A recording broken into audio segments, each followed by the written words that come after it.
one thing that I didn't show on the Leaving Wizard Island video was that there were a whole bunch of sunburned people, and there was a girl with a sprained ankle, Ice pack and all. an ice pack, and needed an ice pack, and there were several more injuries I can't recall, but people left that island injured.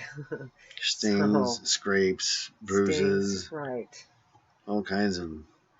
It's not a very hospitable place, if you're not prepared for how rough that is. So be prepared. It's totally worth going, but just be prepared. I think the most important thing that you could bring or you could do that we didn't would be some sturdy hiking boots. Yes. Some sturdy hiking boots. Yes. Steel shank. Oh, and a hat. The hat. You notice how we were wearing hats? Definite hat. And some people were wearing hats and some weren't. Everyone that did not wear hats got a sunburned scalp. Ow. Yeah. Yeah, a hat is absolutely essential. Completely, because otherwise you're going to get cooked. Yep. Tops of your ears, if you got short hair like me. Something about that, being that high up. There's less atmosphere, there's less protection. There's more UV, so be aware of that. Now, on the way back, the batteries of everything had finally died, and so there was a few things we didn't get to film, and then we didn't film the hike back up. But let me just say, it's if you're out of shape, it's an absolutely murderous hike back up, because it's 1.1 miles down. Yeah. But it feels like about 5 miles back up. Yeah. And with the gear that we were carrying, it's pretty steep too. I mean, the switchbacks are few, but they're deep, right? So be ready for some long climbs. And since we've been in our RV, been living in our RV full time since about the middle of December, I've put on about 40 pounds. And I think it's just, because there's not a big house that I have to move around in. I mean, just to go to the restroom, from my workstation to the restroom, is just, it's right there. A lot less space. Yeah. So wasted space to heat and pay for and clean and maintain. Mike did great. He did great. He could have carried my pack up out of there too, but I stubbornly hung on to it, and we hiked up out of there, and we made it. I made it alive. But I tell you, something that's began to happen as we started the climb up out of there. And this was toward, it was late afternoon, and it took us, I don't know how long, an hour and a half? Something like that. About an hour and a half to hike up out of there. It's probably about a 30-minute, 45-minute hike down, and it took us twice as long, which, would be about normal, but there I am carrying this heavy pack and full of gear, because I was expecting to carry back fish. So we've got all these ice packs and these thermal envelopes and our fishing gear, so on and so forth, stuff to protect ourselves from the heat or the cold. Yeah, got to bring layers. Layers. They tell you, right off the bat, it's going to be colder on the lake, supposedly. So bring, it might be warm up there, but it's going to be colder down on the water, apparently. Well, we did not find that to be true. So it was way, warmer down there. But apparently, according to the ranger, that was one of the few days where it isn't like really windy down there on the surface of the lake itself. So we were lucky to get all really those nice smooth water shots. It was just like glass when we first got on the lake. Gorgeous. It was gorgeous. Wow. Yeah. The cameras just don't do it justice. I tell you, you got to go there. You do, because put that on your bucket list, and don't skimp the boat tour. Go out to the Wizard Island, listen to the whole deal, because it's worth it. Hat and hiking boots. Absolutely. Dirty hiking boots. Don't not bring those. Don't think you won't need them. You serious hiking boots. It's inhospitable terrain. A great big, just as you saw, a pile of volcanic rock. And young volcanic rock, too. We didn't bother to do the hike up to the top because so many people do. It is a smoother trail. It's not all rocky like that, but we've seen pictures of the inside, and it just didn't seem that interesting. And we talked to an old man that was there and hiked around, and we said, yeah, what was up there? And he said, it was a hole. He was not impressed. So yeah, I saw pictures of it too. I'm doing just Google searches and stuff, and yeah, it's nice, but no, it's a good hike if you want to go up and get a great view and a great 360. It's great for that. Yes. And it would have been a good spot to launch the drone in if we really felt awesome. secure about its flyability. Yeah. I feel a little less secure about that these days. Yeah, that was, I'm not sure what was wrong with it. There was some kind of malfunction there. I'm sure glad that we didn't take it up there and it did that into the lake. Because the LiPo battery is poison. And that would poison that lake. Yeah. So. And we just could not get any information as to rules on drones up there. There aren't any. Yeah. There just aren't any. It's just no rules at all. So Mike had the drone in his backpack, and I had a lot of fishing gear and lunch in my backpack, and we both had like extra layers of clothing and things like that, and stuff for survival. Yeah, right. Into unknown territory. Right. Just didn't have the right shoes. No, that was the big problem. So, right, because as far as that went, definitely hard boots for sure. No, I was born and raised in the Wallowas, and I've been to the high lakes as a kid, just hiking, and there's trails. That's not even as rugged a terrain as it was on Wizard Island. No, the trails end. I mean, it's like Oregon builds trails, big, wide, freeway-like trails everywhere to everything, except there. Except there. No doubt. Was that surprised? I grew up here. I was that surprised that there's just nothing. Once you leave the dock, once you leave that little gangplank, end of story. You're on your own, pretty much. I mean, there's kind of some worn areas where people have picked their way through, but that's it. I grew up near Hell's Canyon. Okay, this little tiny island in the middle of this gorgeous lake was more rugged, brand new than island. Hell's Canyon or any other terrain in the high lakes or anything like that of Oregon that I've ever seen or been to. Yeah. I haven't seen the lava beds, but I would guess just it would be like that. Similar hospitality as the lava beds. It's even worse. It's even worse. Actually, nothing grows there. Nothing at all. It's just a solid sheet. The lava beds are worse? Yeah. The lava beds are worse. They're black lava, like almost obsidian, but kind of like blown up foam. Do we want to If you fall on it, it's all bad. Do we even want to go there? Yes, we do. And I want to fly the drone over it and get some nice aerial footage. We're hiking up out of there, and these giant mosquitoes are up attacking us. And that was horrible. So we had firewood. We'd purchased some kindling and some bundled wood, and it's a little expensive at that store. You should bring your own. Yeah. We really weren't planning on anything like that, but we thought, that'd be nice. So on our last night there, we were going to go ahead and do that. Huh. But the mosquitoes at night are thick there. Voracious. And they don't come out until about twilight, and so you want to be inside your RV. Yeah. Then, or at least when we were there, you want to be inside your RV. Yeah, you want to go there later on in the year. Apparently, the mosquitoes lay their eggs in the snow. So. You want to tell about energy?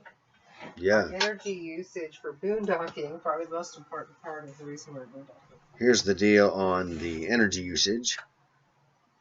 The first night, I turned off our, the 110 switch and turned on the propane switch, the 12-volt system for the water heater. And thought we're good to go. Apparently not. In the morning, now I got to give the system credit. It ran the system, because the AC came on. It ran the water heater, which is 11.5 amps, of course, at 115 volt AC.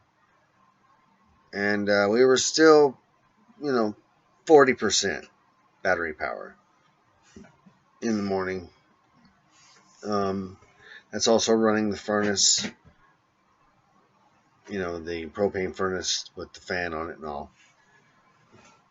It wasn't too bad. I was kind of dismayed because I didn't understand what was going on. I didn't realize that the switch on the console up here had been bypassed. You expect qualified personnel to be qualified personnel. So there you go. Sometimes they're not. So be aware of that. After I turned off the breaker, things were better then. And we went on our boat trip and came back, and still things weren't great. I had to actually unplug the water heater underneath the sink to get it to actually be, to not drain the system. So there's issues with that. I'm not sure what. I'm not an electrician, and I don't want to go tearing into things, because that's how, motorhomes catch on fire. People who don't know what they're doing at all, trying to do something. Electrical. Yeah, that burns things down. Electrical. One time I took an electrical class in high school, and I literally blew up a power supply. This tiny little thing I made. Pop. It blew up. Yeah, so there. So after we unplugged the water heater, back up. Okay. So after we actually unplugged the water heater underneath the sink there, then, of course that's off. That's done. That's it. And our energy was fine then. We ran, all day.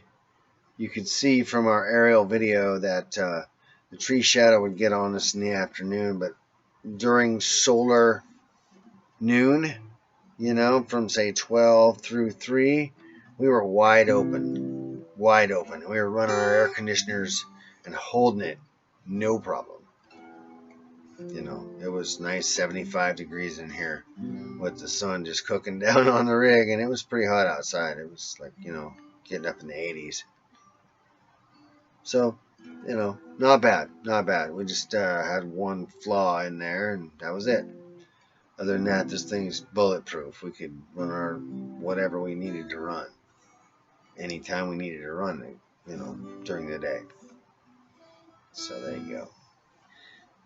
And over to my dog.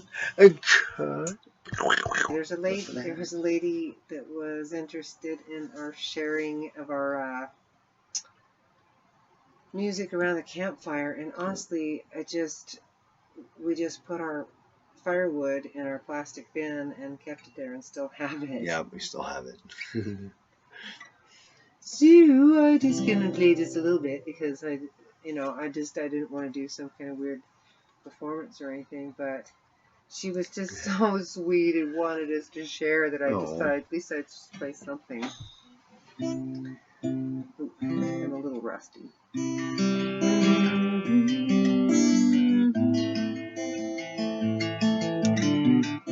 I don't even know I think I'm out of tune. Not bad.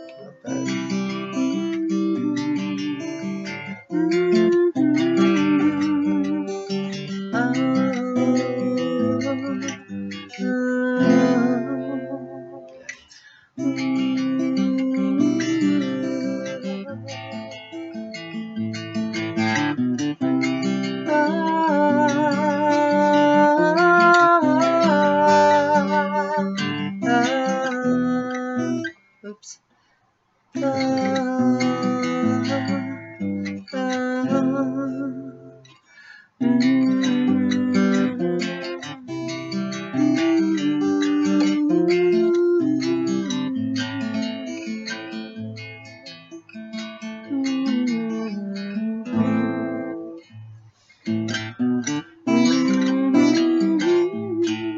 Oops.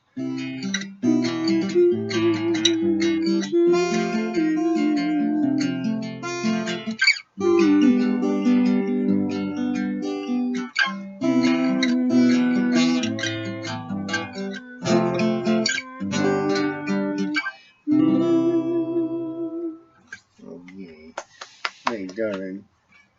Pain in the measles. I know. But you know who plays even better is husband. Husband knows nothing. Husband plays even better. I don't think I've ever played your guitar.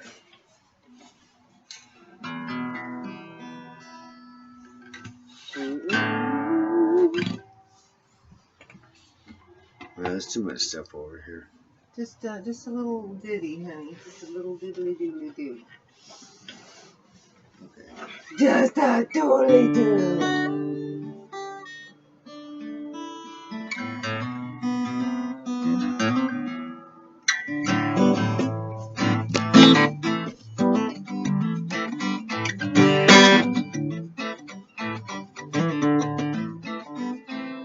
Yeah, it's pretty good action.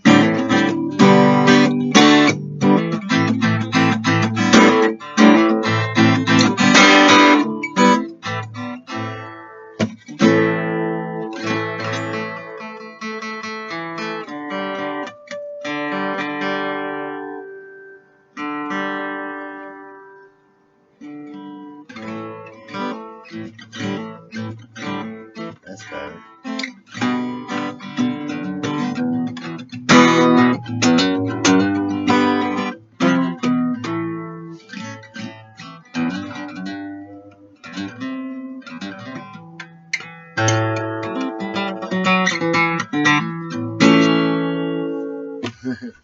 But I digress. We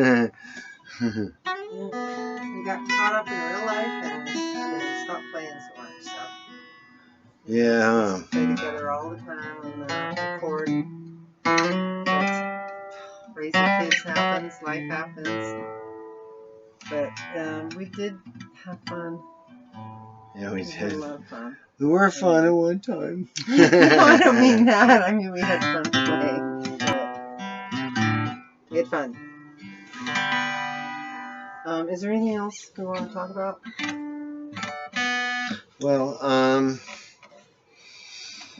we probably found the best site in that whole place for solar activity, you know, to make energy with.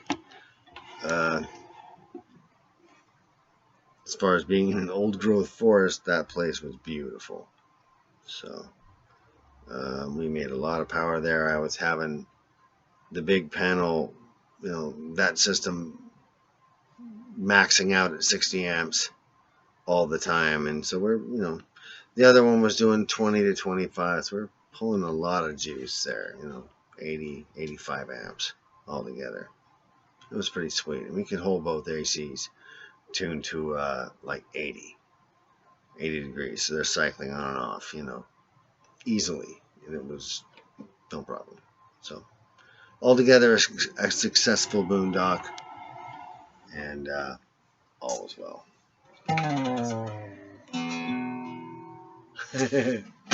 Me. Mike broke the string on 2 strings on his 12-string earlier today. Yes, I did. Horrible.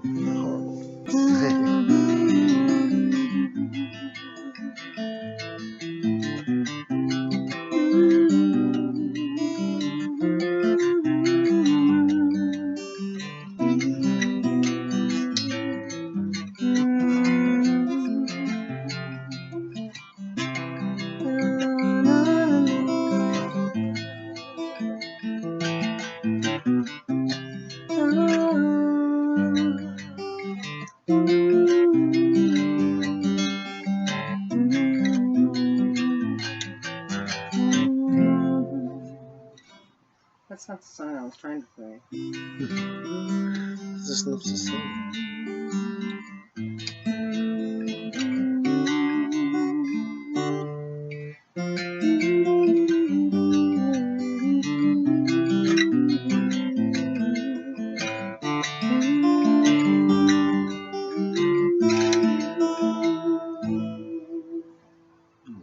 That one. Yeah. Yay. Dun, dun, dun.